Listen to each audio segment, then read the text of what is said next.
Hello friends, அனைவருக்கும் வணக்கம். ஒரு சூப்பரான பன் ரெசிபி எப்படி செய்கிறேன்னு பார்க்கலாமா? வாங்க பார்க்கலாம். இதில் நடுவில் ஜாம் வச்சு சாப்பிடும்போது அட்டகாசமாக இருக்கும். இதுக்கு 1.5 கப் அளவுக்கு மைதா மாவு எடுத்திருக்கேன். அது கூட 3 டேபிள் ஸ்பூன் அளவுக்கு சுகர், 1 டீஸ்பூன் அளவுக்கு ஈஸ்ட்டு, இது கூட 2 டேபிள் ஸ்பூன் அளவுக்கு உருக்குன பட்டர், கொஞ்சமாக சால்ட்டு, 1/2 கப் அளவுக்கு பால், வெதுவெதுப்பான பால் சேர்த்து நல்லா எல்லாத்தையும் பிசைஞ்சிக்கலாம். மாவு இந்தளவுக்கு ஒட்டாமல் இருக்கணும். இப்போ ஃபஸ்ட் ப்ரூஃபிங் விட்டுடலாம்.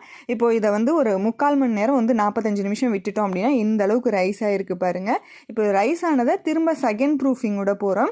இதை நான் 2ஆக கட் பண்ணிவிட்டு 2 பன் பெரிய பண்ணாக செய்ய போகிறேன். அந்த 2 பண்ணை திரும்ப நம்ம 4 பீஸாக கட் பண்ணிக்கலாம். இப்போது லைட்டாக திரட்டிட்டு 2 பண்ணையும் க்ரீஸ் பண்ண ட்ரேயில் வச்சுட்டு திரும்ப ஒரு 20 நிமிஷம் விட்டுட்டோம் அப்படின்னா திரும்பவும் நல்லா ப்ரூஃப் ஆகிடும். அது மேலே பால் அப்ளை பண்ணிவிட்டு 40 நிமிஷம் 180 டிகிரியில் பேக் பண்ணோம் அப்படின்னா சூப்பரான பன் ரெடி ஆகிடும். கண்டிப்பாக ட்ரை பண்ணி பார்த்துட்டு உங்களோட கமெண்ட்ஸை